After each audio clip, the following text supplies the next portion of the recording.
Hey, what it do, y'all? It's your boy E2 Blue coming back at you again. How y'all doing today?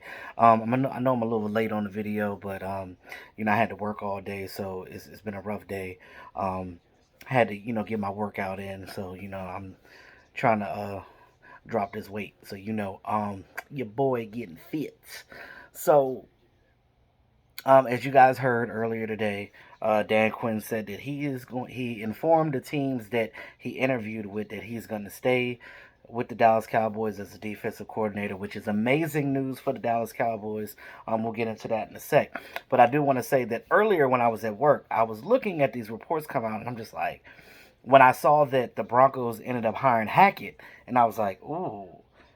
So, okay, so check that. So I started getting happy because I was like, okay, I know that he was one of the finalists, that Dan Quinn was one of the finalists to go to the Broncos to be their head coach.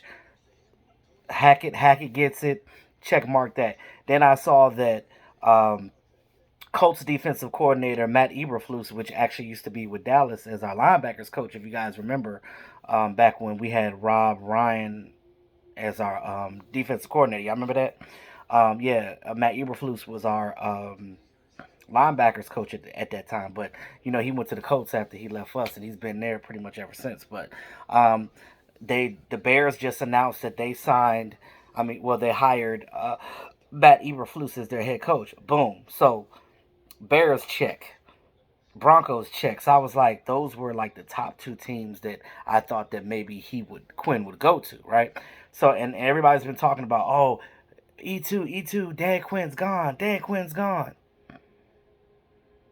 Well, he's staying with the Dallas Cowboys, and I just wanted to speak on it from my perspective, from the news that came out earlier about it. I will say that Dan Quinn, I was praying, and y'all seen my last video. I was praying that he stayed with the Dallas Cowboys because if we had any glimmer of a hope, because the only other defensive coordinator I would have thought that I would have probably wanted was maybe Mike Zimmer, maybe Vic Fangio, but but um, if it had to be somebody else other than Quinn, then maybe Mike Zimmer. But I just look at it like this. Um, I'm glad he's coming back because it says a lot to what he means to this organization and how much fun he was having with this defense this past year. Now, I will say this. Um, we were damn near dead last, worse in the division, well, not the division, worse in franchise history, having a defense under hot sauce in the eyes Mike Nolan to come with Dan Quinn taking over and just bringing this defense to middle of the road, close to top 10. So when you look at how this defense is playing, and when there's certain guys that I definitely want back, and we're going to talk more about that this offseason as far as um, free agents go and this and that. We have what 21, 22 free agents on this list right now on this team that we could possibly lose. They're definitely going to bring back some. Jerry Jones definitely him and Steven definitely said that they're going to keep their homegrown talent and things of that nature. And of course, some guys that were on 1 year contracts that we just got. I would love to see Malik Hooker and J. Ron Curse come back. I want to see more of Hooker. I think that at that safety position we were just kind of actually deep, and to say that in the past we were never really deep at safety, to say that we were this year is kind of a big thing. You know what I mean? So I really like the fact that um, we were able to do some things with this defense. Now, sucks that we were one and done in the playoffs, but at the end of the day, you could tip your hat to Dan Quinn and the defense and what they've done. Not to mention, not to forget about the fact that Micah Parsons, our first round draft pick from last season, was a big thing with Dan Quinn. Micah Parsons came in. He definitely impressed Dan Quinn. Dan Quinn he expressed his love for Dan Quinn, and Dan Quinn expressed his love and appreciation for Micah Parsons as well, saying that when he first came in, like, I know you're going to be a good football player. Telling Micah Parsons this. I know you're going to be a good football player, but I want to see how you are in practice. I want to see how you are during the week. I want to see how you treat your teammates. I want to see the man you transition from this college kid to this NFL man, and how you interact with not only your linebacker crew, not just defense, but just your teammates, and how you can grow and be a mature individual in this, to be a part of this team and help this team grow and be better. Again, I know that our season ended whatever.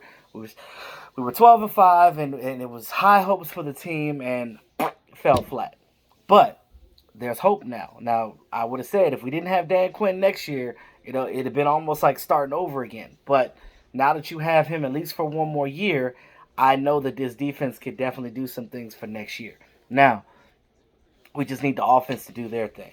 I know that Kellen Moore is still interviewing with teams. I know the Dolphins want to bring him back again for another interview. So, hell, if you go to the Dolphins, then we can get another coordinator in here. Maybe we can get, I'm not going to say Sean Payton, but Sean Payton's probably, like he said, and I believe him. If he said he don't want to be a coach for a year and he want to sit out, because that's the same thing Mike McCarthy did. Mike McCarthy sat out for a year. Y'all remember that?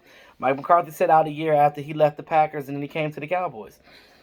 Who knows? Maybe Sean Payton can do the same thing, come and be the offensive coordinator. I know a lot of you guys want to see Mike McCarthy gone for whatever reason, but I like Mike McCarthy, me personally, and I will stand on the pedestal for Mike McCarthy. Do I like everything that he does? No, I don't. But you're not going to like everything that your coach does. You know what I'm saying? Like, nobody's perfect. Even Dan Quinn, he's not perfect either. You know what I'm saying? Like, but at the end of the day, you like who you like, right? You know that who's going to make your team great. You got to give Mike McCarthy credit. He still got this team to 12-5. That's a win. Even though your ultimate goal wasn't complete, I get that. But you still have to tip your hat at that at least. It's progress. Now, you're not just going to quit on your coach after a few years because Jason Garrett got 10. So to get rid of a coach that early and then just say, oh, well, we gave Jason Garrett all that time. It's like, no, you got to give it time to maturate. Yes, Jerry Jones and the front office got the players, got this, got that. But again, I don't care what head coach you bring in this team, unless Jerry allows that coach to do everything that he wants to do. It's going to be the same situation with any coach you bring in. And we're going to sit here and criticize because we don't know no different, because we don't understand what's going on behind closed doors, right?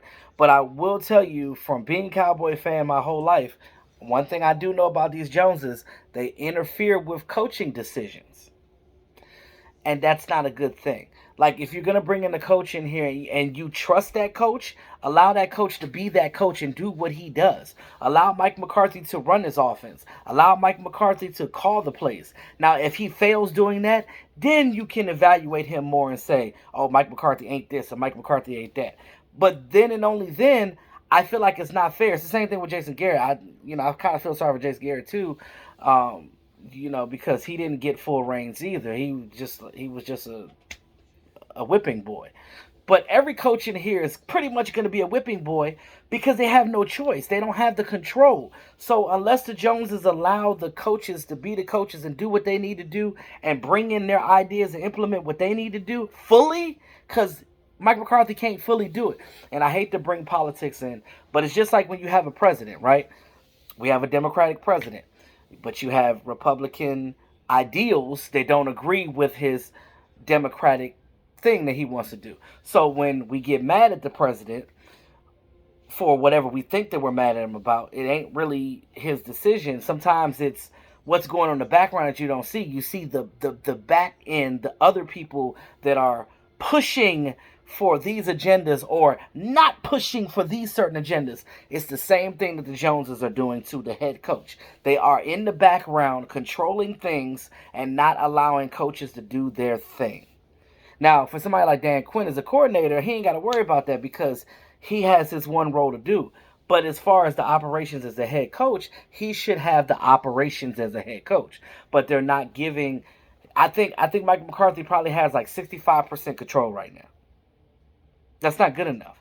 You have to give him 100%. If you know that he can win, you know that he has won, you know that what he's done with the Packers, Allow him to do the same thing with the Dallas Cowboys. That's all I'm saying. Give him the opportunity. That's all I'm saying. And I look at things from a different scope. So, I have to look at things past the regular fandom. So I know, I don't want to keep wearing in on that, but thank God Dan Quinn's back. That's all I'm saying. We have another year to figure things out, get some more pieces around here on defense, get these guys back healthy from knee injuries, get Brett Urban back. Because I told y'all Brett Urban is a run stopper, and I like what I saw in Brett Urban in the little time that he played before he got injured.